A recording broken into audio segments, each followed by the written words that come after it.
डाबका गांव के निवासी बिजली कनेक्शन से वंचित अंतर्राष्ट्रीय मानव अधिकार सुरक्षा परिषद सेंट्रल कमेटी के अध्यक्ष सर्जन वसावा ने मुख्यमंत्री को लिखा पत्र। परिषद की टीम नर्मदा कलेक्टर और प्रांत अधिकारी को भी दिया है ज्ञापन। पहले आवेदन करने के बावजूद बिजली कंपनी द्वारा बिजली कनेक्शन के लिए दिए जाना अब कोई कार्रवाई नहीं हो रही है।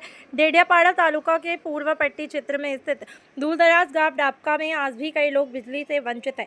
बिजली के अभाव में गांव के निवासियों को भारी परेशानी का सामना करना पड़ रहा है। बिजली कनेक्शन नहीं मिलने के कारण गांव के लोगों में जंगली जानवर, सांप, बिच्छू काटने का डर बना हुआ है। साथ ही नर्मदा कलेक्टर डेडियापाड़ा प्रांत अधिकारी भी लिखित में आवेदन देकर डाबका गांव के निवासियों को शीघ्र बिजली कनेक्शन उपलब्ध कराने की मांग कर रहे हैं। मारू नाम बंगड़ाभाई राज्यभाई वसावा गाम डाबका ते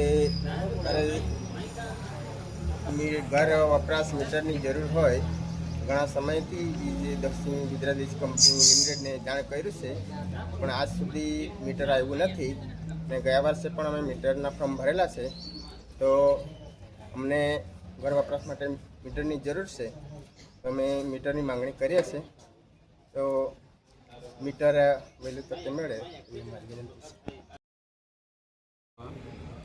डाबका गामनो રહેવાસી છું।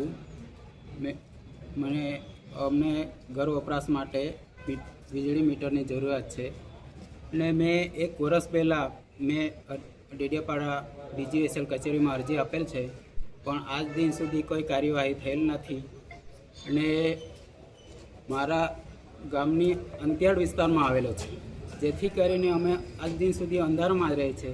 અમારા વિસ્તાર જંગલ એરિયામાં આવેલો છે જેની જંગલી પ્રાણીઓનો બીક હોય છે, સપદાંતની બીક હોય છે, પછી વીછી કરવાના બનાવો થાય છે જેથી અમે લોકો રજૂઆત કરીએ છીએ કે જેથી કરીને અમે વીજ મીટરો મળે અને અમે પણ અંધારામાં રહી શકીએ તે માટે અમે ડેડિયાપાડા પ્રાંત અધિકારી શ્રીને અમે આવેદનપત્ર અપાવેલા છે।